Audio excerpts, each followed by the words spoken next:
Hello YouTube and fellow DC Comic fans, I'm Keith One Shot, and this is my dramatic reading series, and today we will be covering The Flash 38, A Cold Day in Hell Part 3 from DC Comics. We start this story off with Barry narrating.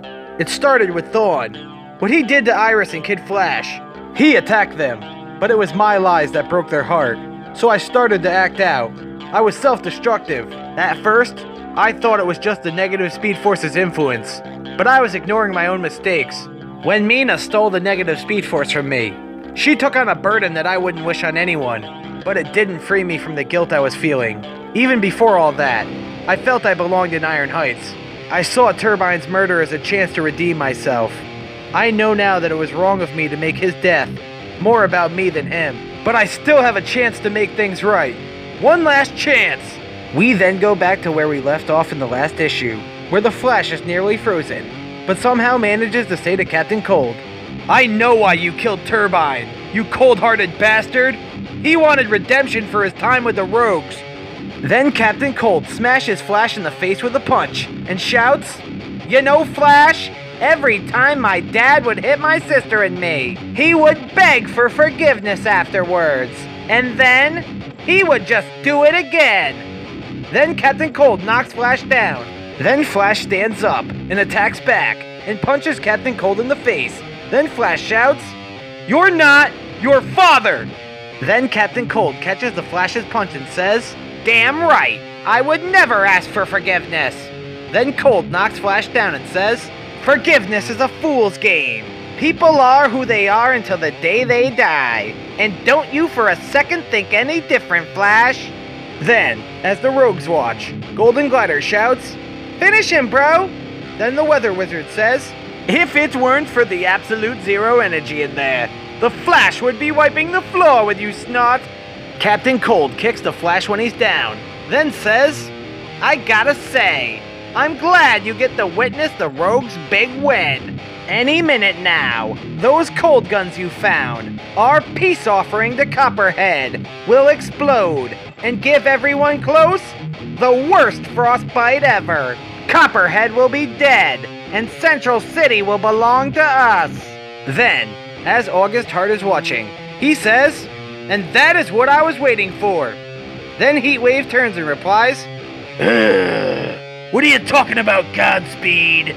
Then suddenly, August cracks Heatwave, knocking him down. Then August shouts, "Never heard a good cop, bad cop before, Rory?" Then the Weather Wizard hits August in the back and says, "Are you insane?" Then August replies, "Probably." Then Golden Glider shouts, "Never trust a speedster!" Then August reaches his hand out and says, "Spoken like a true rogue, Glider." Then August shuts down the Absolute Zero generator. Then Captain Cold shouts, "What the hell did you just do, Hart?" Then Flash says, "The Cold is gone." Then Flash's eyes light up with energy, and he quickly smashes apart the Rogues. Then Flash runs over and shouts, "August!" Then August puts his hands up in the air and says, "Whoa, I'm on your side, buddy." I only joined the Rogues so I could find out what their plan to kill Copperhead was. Then Flash says, "And you're telling the truth now, August? You and I are going to have a long talk, after I get Wolf down here, and save Copperhead from the..." "Wait, Kid Flash, I told him to follow the guns." Then August says, "Go, I'll notify Wolf, and keep the Rogue secure." Then Flash says, "You want me to trust you again?" Then August says, "You can deal with me, or lose the kid. What does your gut tell you?" Then Flash races away to save Kid Flash. Then, as Flash is running across the river, he says into his comlink, "Kid Flash, do you hear me?"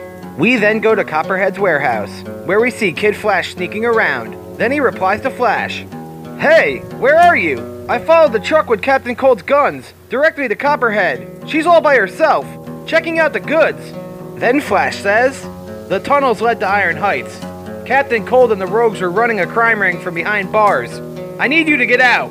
Then Kid Flash replies, "Don't worry, Flash, I got this." Then he runs towards Copperhead. Then the Flash shouts, "Wally, no! They're bombs! Wally!" Then we see Kid Flash confront Copperhead by telling her, "Freeze, Copperhead! Pun intended!" Then Copperhead replies, "What are you going on about?" Then Kid Flash says, You want to explain why Captain Cold's guns are in your possession? Then Copperhead tells him, You are trespassing, my dear boy, and I highly doubt you have a warrant, so do yourself a favor and run back to your playground. Then Kid Flash says, You're busted, lady. Then suddenly, Captain Cold's bomb goes off, filling the room with absolute zero ice. Then Kid Flash shouts, Get behind me! Then, as the ice surrounds them both, we see the Flash race in and get them both out, just in time. Once they are all safe, Flash says to Kid Flash, You okay? Did you get hit? Then Kid Flash replies, No, I'm good, I think. Then the Flash thinks to himself, That was close, way too close.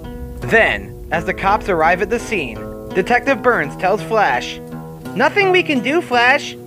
Then Detective Morrow says, We gotta let her go. Then Kid Flash says, Oh, come on, she's working with Captain Cold. Then Copperhead says, Then why did he try to kill me, young man? This is just a case of wrong place, wrong time.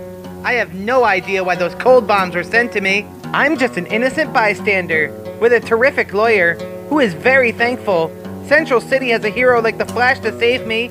Flash, I owe you. Then Copperhead walks to her car and is driven away. Then Detective Morrow says, We've been watching Copperhead for months, trying to pin anything on her, but keep coming up empty. Then Burns says, She's slippery.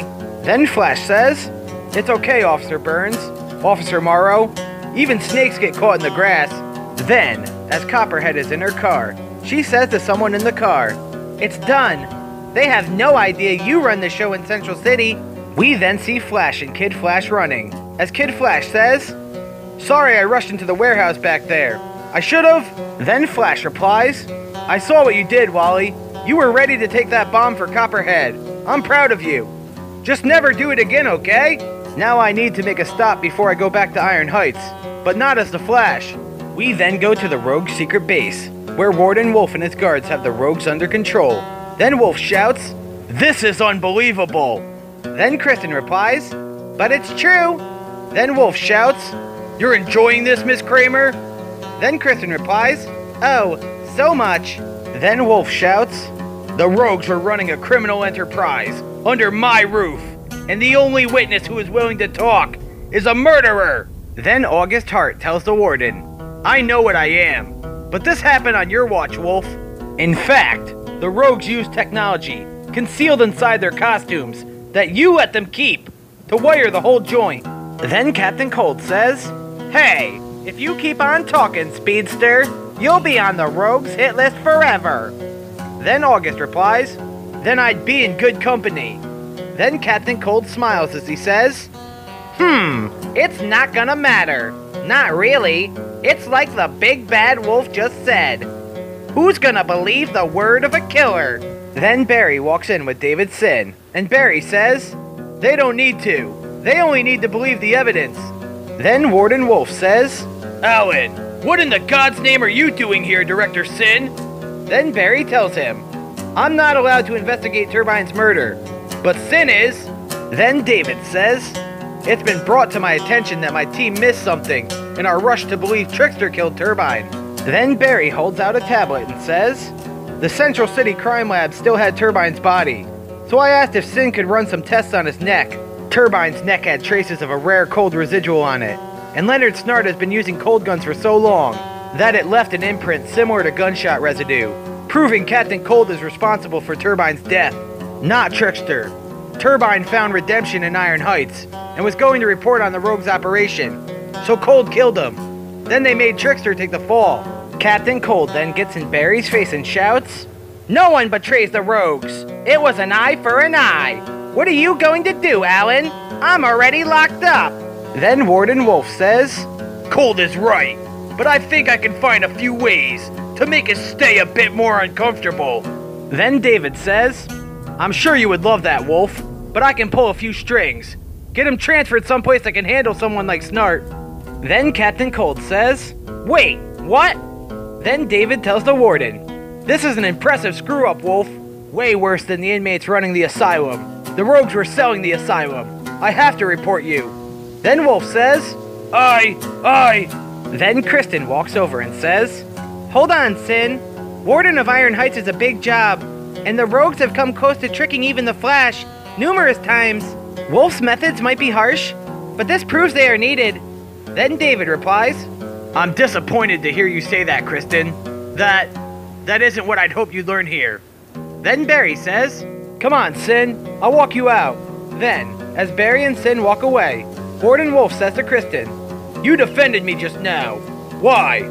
Then Kristen tells him, Everyone gets a second chance, right? Then Wolf replies, I may have misjudged you, Miss Kramer. There is a case you might be able to help me with. Something I'd like to keep hush-hush. Weather Wizard's wand is missing from lockup. Then Kristen says, Do tell. We then see Barry outside of August Hart's cell. Then Barry says to him, You kept your word. You went to Wolf and made sure the rogues didn't escape. But you could have escaped, August. Then August replies, There was a moment there when I thought about it. I could have gone on the run. Felt the wind on my face as I raced his Godspeed again. But nah, stone walls do not a prison make. Then Barry replies, August. Then August looks down and says, I didn't think what I did as Godspeed was terrible, Barry. But after being in Iron Heights a while, the reality finally sank in. I knew that if at least one person out in the world had forgiven me, maybe it would be easier to forgive myself. And I haven't earned your forgiveness yet. Until then, I belong in Iron Heights. But Barry, you don't. Then Barry replies, What? Then August says, When your mom died, you used your grief to build a prison for yourself. And no matter how many times you've tried to move on, you've always held on to a piece of that prison. But you need to trust me when I say, you've served your time, Barry. We then see Barry at his mother's grave, as he says, Have I? Is August right? Eobard Thawne called himself the Reverse Flash, because he felt he was my opposite. But we had more in common than the speed. We're both responsible for my mother's death. During my investigation, I discovered that Turbine and I were looking for the same thing, a second chance, to prove to myself that I'm worthy of it. It's not as easy as looking at a piece of evidence in a microscope, but it does start small, something I can work to earn every day. We then see the trickster getting out of solitary, as he says, Who's laughing now, suckers? We then see Captain Cold getting escorted outside of Iron Heights. Then he says, Let's get on with it then, Waller. We then see Amanda Waller, as she tells Captain Cold, Welcome to Bell Rev, Snart. We then see David Sin talking to Kristen Kramer. Then David says, Does Wolf trust you now? Then Kristen replies, I'm in. Then we see Kid Flash running through Central City on his way home. Later on, we see Barry at his mother's grave. Then he says, I know I'd like to be forgiven for the lies I told, the mistakes I made, the people I've hurt. There are so many people I want to tell I'm sorry, but I know now that forgiveness isn't cut and dry. It's a mystery, one that I don't know if I can ever solve, but I can try, and the only person I want to try to solve it with is you. Can you forgive me, Iris? And that ends today's story. Comic published by DC Comics. All rights, story art, and characters belong to DC Comics and their respective owners, not me. This has been The Flash 38, A Cold Day in Hell Part 3, and I'm your host, Keith One Shot. If you like this video, make sure to check out the rest of my Comic Complete dramatic reading series, and support DC Comics by picking up a copy of the trades and single issue comics. Support your local comic book shop, take care, and have a great day. Goodbye!